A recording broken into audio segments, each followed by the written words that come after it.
Pancasila itu bisa berfungsi sebagai dasar negara, bisa berfungsi sebagai pandangan hidup bangsa atau bahasa Inggrisnya way of life. Ada Pancasila sebagai jiwa bangsa, kepribadian bangsa, perjanjian luhur bangsa, sumber dari segala sumber tertib hukum, cita-cita dan tujuan bangsa, moral pembangunan. Satu-satu nih. Pancasila sebagai dasar negara. Dasarnya negara. Teman-teman bayangkan kampus datang ke Bapak Rektor. Pak Rektor, apa dasar Bapak bikin kampus ini? Ditanya sama ke Pak Rektor. Pak Rektor jawab, saya buka kampus ini karena saya sedih. Banyak masyarakat sini yang nggak bisa kuliah karena biaya di kampus-kampus yang lain mahal. Saya buka kampus yang murah. Nah, itulah yang disebut dasar, teman-teman. Dasar pembuatan kampus. Bikin kampus saja pakai dasar, apalagi bikin negara. Harus punya dasar yang kuat, yang fundamental, yang menjadi ide, yang menjadi gagasan. Kenapa dibangunnya negara? Gitu. Nah, Pancasila berperan sebagai dasar negara, mengatur pemerintahan atau penyelenggaraan negara. Bayangin negara berjalan tanpa adanya dasar negara.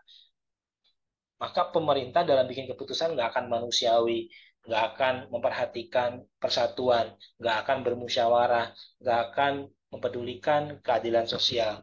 Nah, fungsi dari 5 sila tadi supaya pemerintahan itu jalan sesuai pedoman yang dibuat, yaitu Pancasila. Itu ya. Nah, kata kuncinya apa dari fungsi Pancasila yang pertama sebagai dasar negara? Dasar negara. Kata kuncinya adalah dasar untuk mengatur pemerintahan negara yang hijau nih. Bahwa pemerintahan itu harus diatur. Kalau nggak diatur, orang bakal selamanya pengen jadi presiden. Orang bakal selamanya ingin jadi anggota DPR dan sebagainya. Lanjut, Pancasila sebagai pandangan hidup bangsa, way of life. Pandangan hidup, pandangan itu. Kita punya pandangan. Ke depan kita akan menjadi ASN misalnya. Ke depan aku akan pergi ke Jepang dan jalan-jalan ke Eropa. Ini kan pandangan. Aku berpandangan bahwa aku harus jadi orang yang jujur. Itu kan pandangan, prinsip. Gitu ya. Jadi cita-cita termasuk prinsip di dalamnya. Nah, semua aktivitas kehidupan bangsa Indonesia sesuai dengan sila-sila Pancasila. Pandangan. Aku berpandangan bahwa orang Indonesia harus berketuhanan. Aku berpandangan bahwa orang Indonesia harus berkemanusiaan. Kalau ada orang yang jatuh di jalan dari kendaraannya, kita bantu. Itu kan pandangan hidup bahwa kita orang yang berkemanusiaan yang adil dan beradab sesuai sila kedua. Kalau ada teman yang bertengkar, kita lerai, kita ajak, kita damaikan mereka. Nah, ini bagian dari pandangan hidup. Kita jadikan Pancasila sebagai pandangan hidup dari sila ketiga persatuan Indonesia. Pancasila sebagai jiwa bangsa. Yang warna hijaunya adalah ruh bangsa Indonesia. Jiwa. Jiwa itu apa? Tidak terlihat, teman-teman. Jiwa, raga. Raga fisik. Kalau jiwa itu nggak terlihat. Wujudnya nggak kelihatan. Jiwa itu ruh ya. Ilmu kedokteran secanggih apapun sampai saat ini tidak ada yang bisa menunjukkan wujud dari ruh. Seperti apa wujud ruh? Kan nggak bisa terdefinisi itu sama mereka. Nah, ruh itu sesuatu yang menjiwai, sesuatu yang menggerakkan badan kita namanya ruh. Ya, badan kita punya ruh, maka bangsa kita punya ruh juga. Ruh dari bangsa kita adalah Pancasila. Nah, Pancasila sebagai jiwa bangsa lahir bersamaan dengan adanya bangsa Indonesia sendiri sejak zaman dahulu kala. Pancasila telah ada sejak bangsa Indonesia. Nih teman-teman, sila pertama apa? Ketuhanan yang Maha Esa. Pertanyaan aku, sejak kapan orang Indonesia berketuhanan? Sejak kapan orang Indonesia punya Tuhan atau beragama? After or before Indonesia merdeka?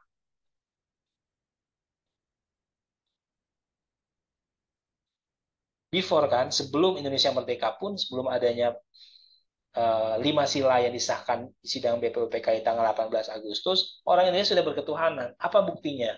Nah, kita datang ke Demak, ada Masjid Agung Demak. Kita datang ke Candi Borobudur, ada peninggalan agama Buddha.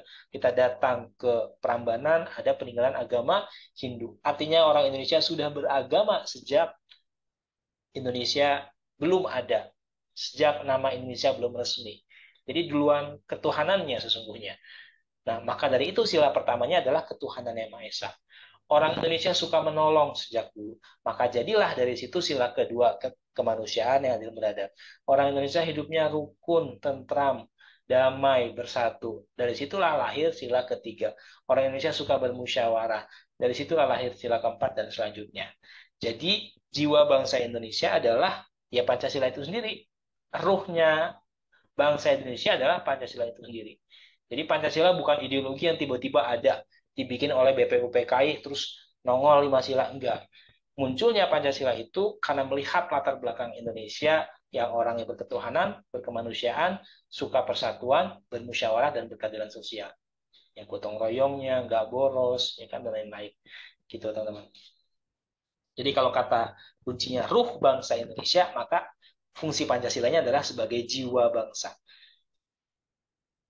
Fungsi Pancasila berikutnya adalah kepribadian bangsa. Kepribadian itu ciri khas atau karakter. Misalnya ketika teman-teman di Jerman, lagi jalan-jalan di Jerman nih, terus ketemu orang ngobrol pakai bahasa Inggris atau pakai bahasa Jerman, terus nanya, di mana tembok Berlin berada? Dia tunjukkan di sebelah sana sambil mengacungkan jempolnya dan menutup empat jarinya. Di sebelah sana. Nah, kita akan ter apa berpikir, wah ini sih bukan orang Jerman, ini sih orang Jawa gitu kan. Jadi Pancasila itu sudah menjadi karakter.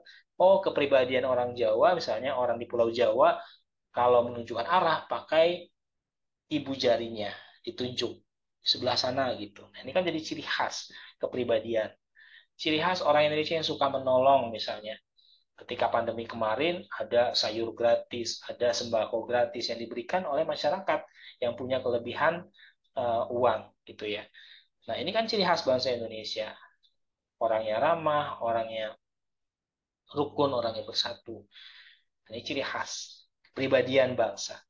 Nah, Pancasila selanjutnya berfungsi sebagai perjanjian luhur bangsa. Perjanjian luhur, luhur itu bahasa Sunda teman-teman ya, artinya mulia, tinggi atau mulia sama aja. Perjanjian luhur bangsa adalah perjanjian mulia bangsa kita. Siapa yang berjanji di sana?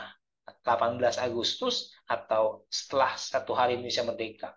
PPKI melakukan sidang pertama. Di sana disahkan Pancasila sebagai dasar negara kita. Kan yang hadir di sana bukan orang Indonesia semua, hanya beberapa. Apakah bisa disebut sebagai leluhur bangsa?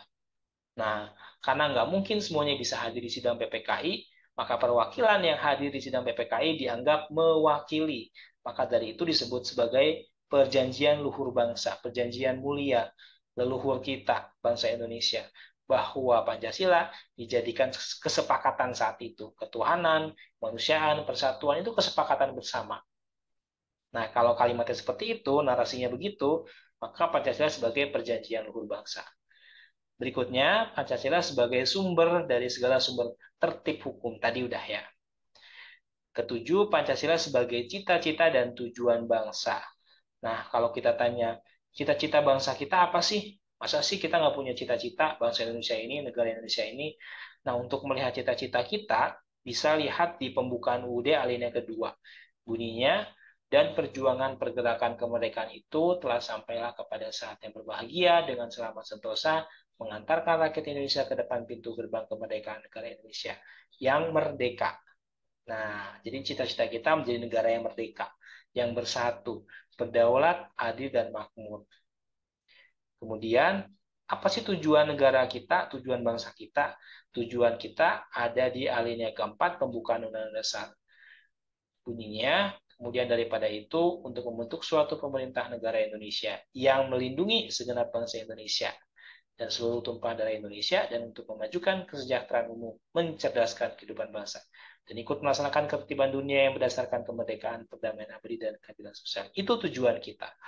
Boleh diingat-ingat, kalau cita-cita alinea kedua, kalau tujuan alinea keempat. Fungsi Pancasila berikutnya sebagai moral pembangunan. Moral, ya, pertimbangan dalam pembangunan. Maksudnya apa? Dalam pembangunan ekonomi kek, pendidikan kek, hukumnya kek, pembangunan kesetaraan gender kek, pembangunan politik kek, semuanya harus merujuk kepada moral Pancasila. Maka nggak boleh ada pembangunan ekonomi yang mengesampingkan ketuhanan. Nggak boleh ada pembangunan ekonomi yang mengesampingkan kemanusiaan, yang membuat pecah belah di sila ketiga. Yang dilakukan tidak secara musyawarah, sila keempat. Yang dilakukan tidak berkeadilan sosial, ketimpangan ekonomi yang luar biasa. Nah, ini pelanggaran dari Pancasila. Karena fungsi Pancasila sesungguhnya adalah moral pembangunan. Moral pembangunan. Jadi ukuran, tolok ukur. Kalau mau mengukur pembangunan kita, lihat Pancasilanya, 5 sila ini. Apakah pembangunan kita sesuai dengan ketuhanannya, manusiaannya, sampai keadilan sosial? Harusnya sesuai. Nah, ini kembali ke yang tadi. Oke, teman-teman.